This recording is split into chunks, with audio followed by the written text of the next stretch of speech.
The Play Mornings with Steph and John replay. Good morning, world. It's Valentine's Day. Let's just say that. It's Valentine's Day. Look at my sweater, John. Ooh, it's so nice and hearty. Oh, thank you. Even my socks have hearts on them today. I was really going all out. Look at you. I know. It took me a long time to get dressed. I was like 5 minutes later than I usually am on the road. Okay. I was very aware of it. I gotta say, I drive from Gregoire to Stone Creek. The entire 63 way is usually by myself, one or two other cars. Okay, nice. Not this morning. No? Everybody was out. I feel like I stepped into somebody else's routine. And there's a lot of people in this city that have the same routine as that because the road was crowded. There were transports. There were diversified buses. There were cars and trucks everywhere. I was having a hard time figuring out what lane I was in because of the snow. And then as well, there was just headlights that I'm not used to because I usually drive alone. Yeah. It was crazy. What a difference the 5 minutes can make. I know. I mean, I think there's a lot of what a difference 5 minutes can make. You know, they say depending on what side of the bathroom door you're on, that kind of thing. What? You know, 5 minutes is a long time when you have to go to the washroom and somebody... Oh, okay. Dear. Sadly, I don't know if you heard the news, Steph. What? The inventor of the Pop-Tart has passed on. Oh, no. 96 years old. Bill Post. Gone on. Bill Post. Bill Post. Oh, yeah. Okay. Also creator of Post Raisin Bran. Was he the creator of Post, the company?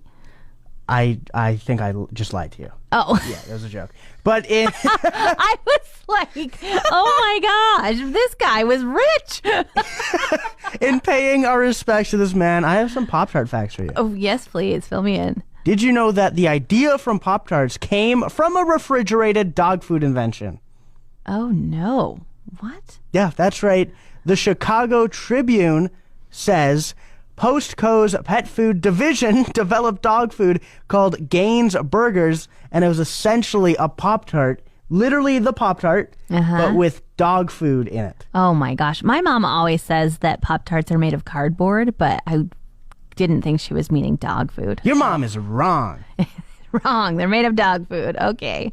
No, what? No, they're not made of, they're delicious is what I mean. Okay. When the Pop-Tart first came out, there were 4 flavors, all the most popular ones still to this day. You got brown sugar, blueberry, frosted strawberry, which is the best.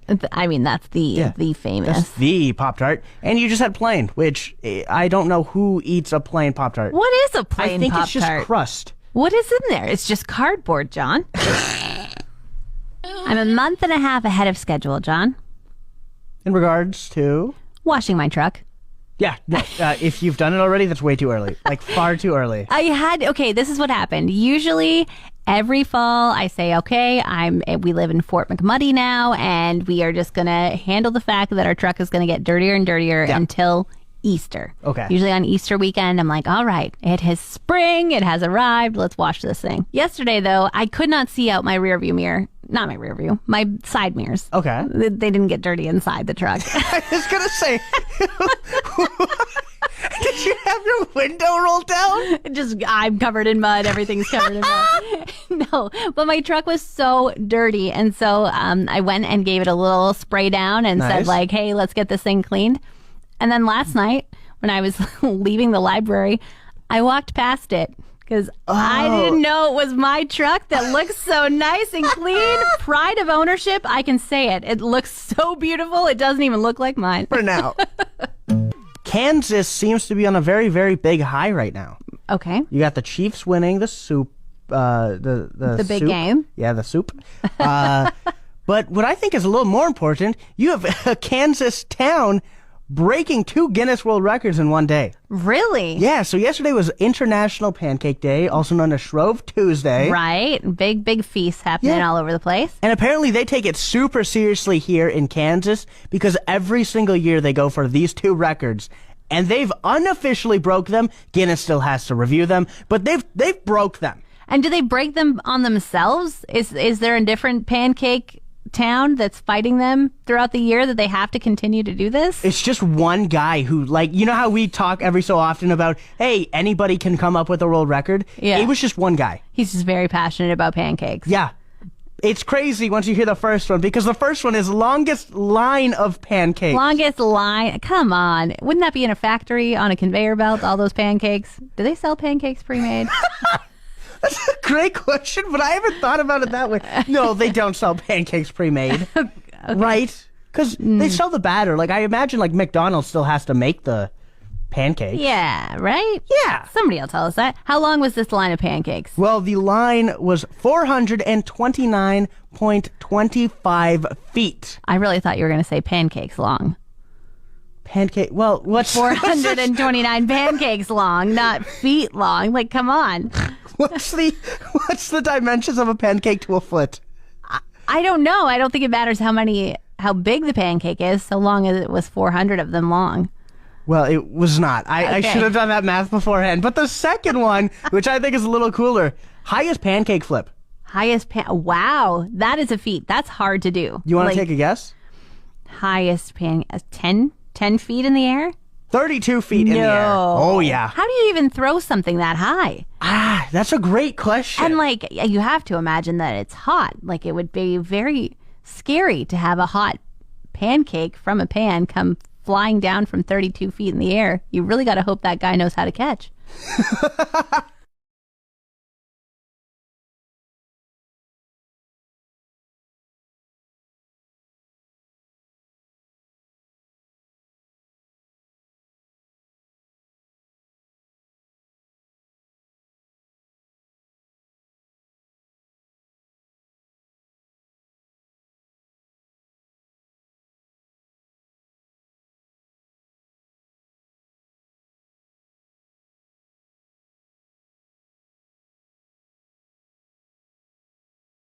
We're just talking about all these pancake world records, and I had to know, why didn't Kansas City try and break the world record for the tallest stack of pancakes? Oh, you did a little deep dive? I did, because I thought, like, it must be astronomical that they wouldn't attempt. I would assume so. It doesn't sound that difficult.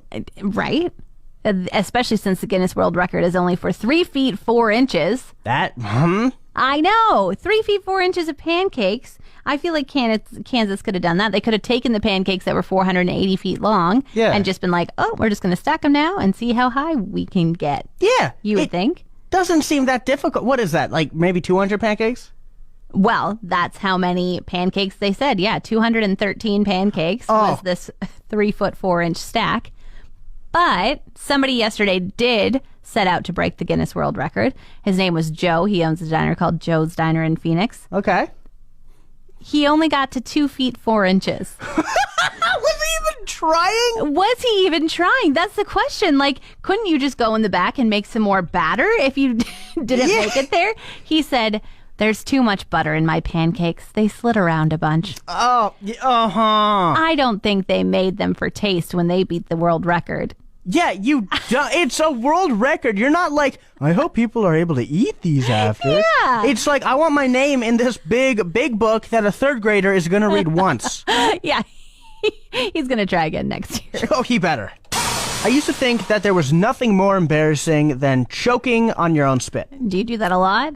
I do it probably more than the regular human. Did you just not learn how to swallow, or? I don't know. I think my 19-year-old self is still working around this body. Oh, okay, just learn how to use it. All right. Yeah. But last night I found out something even more embarrassing than choking on your own spit. Really? Yeah. I'm a little bit nervous for you. No, it's exciting. Okay. You know how I rent the downstairs suite in a really nice house? Uh-huh. Well, I have landlords, and they were there as I was choking on my own spit. Now. As you were already embarrassed, hoping they didn't know you didn't take a drink of milk and you were choking on that. I didn't want them to think I was just choking in general and have to rush down and be like, oh my gosh, are you choking? No, not really. I just swallowed the wrong way. Okay. Well, as I was trying to suppress this dear sound of me dying, pretty much, apparently if you try to hold in your cough, or at least me, it activates your gag reflex. Oh. Vomit went everywhere. No, John. Everywhere. What? Yeah. That's impressive. Is it? It's not normal. Impressive? I don't think that's normal. Well, That's awful. it wasn't fun. Not only was it not fun because it could have been easily avoidable. 1, I could have not choked on my own spit. 2, I could have just coughed like a normal person. 3, I probably could have drank some water. Yeah, I can't believe you're sharing this embarrassing moment with me because absolutely choking on your own spit is embarrassing, but throwing up everywhere because you choked on your own spit is even more Whole other level. It is Wednesday, which means it's SPCA Pet of the Week Day. Big thanks to Pet Value Downtown and Eagle Ridge for sponsoring. It's my favorite day of all time right now. Misty, who do we have? So we have one of our feline friends. As everyone knows, we have kennel cough throughout our facility. So our dogs are taking a little break inside the shelter. They're still getting their walks and exercise and everything. They're just not able to come and visit you guys this Wednesday. But that's okay because we have Clover, our 1-year-old. She's our medical anomaly. This poor sweet girl. She's only 1.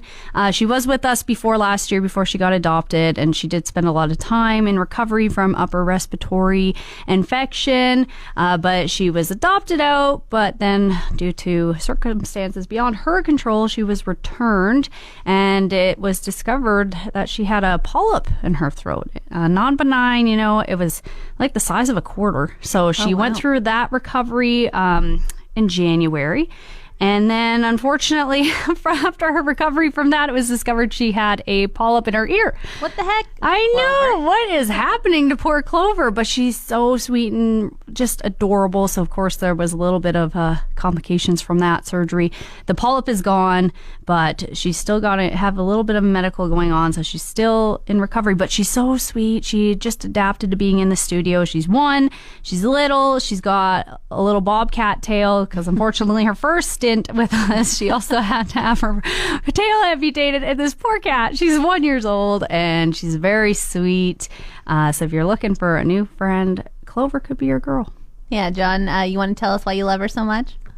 She's a cat? Need I say more? So come and check her out. And then as well, Misty, what's going on? So if you're looking for plans tonight, our Valentine's Dinner for a Cause is happening. So it's done by an event planner. So it's not one of our silly little fundraisers we throw every couple months. So it's going to be really fun. It's country themed. There's going to be line dancing. There's going to be a silent auction. The menu sounds so good. They have some seasonal salads to start because it's 3-course. For the main dishes, if you really like bacon wrapped tenderloin, they have creme brie and apple stuffed chicken breast, butternut squash ravioli, and then the desserts. If you're a dessert lover like me, they have a variety that there's going to be there, like chocolate truffle, peaches and cream, dream mousse cakes, or if you want to have vegan cheesecake. There's also mango, lemon, and lavender salted caramel cheesecakes. It's going to be so fun. But the best part is the money for the tickets goes towards our friends. And as you know, we're going to have a lot of expenses with this kennel cough as it started just a couple days ago. I'm not sure when everyone's going to be feeling well. More cases are popping up throughout the shelter. So if you want to help us out and you're looking for something fun to do, there's going to be line dancing, there's going to be a DJ, and it's not going to be super crazy in the restaurants. I know I haven't gone out for Valentine's Day in years because I'm just it's so stressful in the restaurants, but it's going to be quiet. It's going to be a good group of people. So if you're looking for something to do, check out our Facebook page. Yeah, so that's at SECPA, right? Yes, and it's uptown. You don't even have to go across the bridge or downtown or anything. So that's the best part. And where can they get tickets? You can buy them on the MAC calendar, or you can go and look at some of the poorly photoshopped images that we've been creating of our animals in Western wear, cowboy hats on our Facebook page. Perfect. Thanks so much, Misty. We're going to film a little video here of this cute little cat Clover, and John will actually be in this time because he's not afraid of the cat. Yeah, I will. Thanks for listening. Don't forget to subscribe to the Steph and John replay. Find more Steph and John at play1037.ca.